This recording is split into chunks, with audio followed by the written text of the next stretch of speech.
Nous allons maintenant aborder dans cette vidéo la fonction miroir sous AutoCAD. Donc je vais d'abord vous expliquer à quoi sert la fonction miroir et où elle se trouve, et ensuite nous en effectuerons une petite application. Donc la fonction miroir, elle se situe au même endroit que tous les autres éléments de modification, donc dans l'onglet Début et dans la partie Modification. Nous allons maintenant mettre en application cette fonction sous AutoCAD. Donc elle se situe bien évidemment ici. Alors nous allons tracer un élément que nous allons effectuer en symétrie. Donc vous pouvez tracer des formes quelconques. Donc on trace notre élément de base.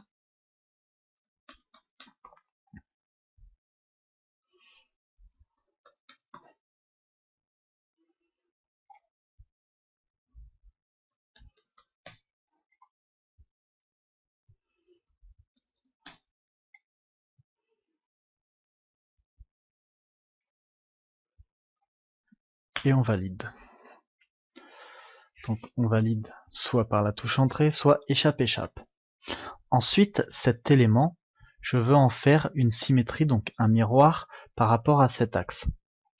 Donc tout simplement, nous allons chercher la fonction miroir, ou alors on tape MI, entrée, on sélectionne tous les objets, donc soit un par un, soit en global, on tape entrée, et ensuite on sélectionne notre axe.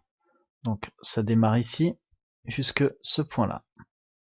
Là, il nous demande effacer les objets sources.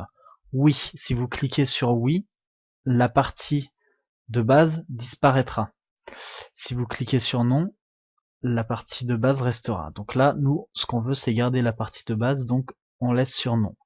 Donc ensuite, on tape entrée. Et puis ensuite, je veux une autre symétrie de cette partie-là par rapport à l'axe X.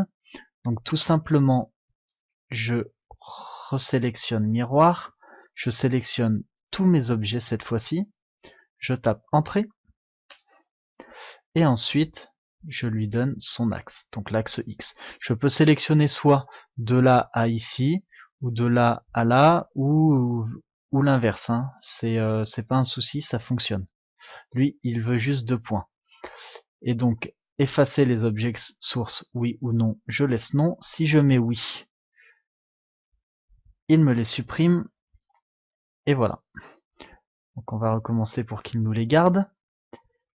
Je sélectionne le tout, miroir, mes 2 points, et là je reste sur non.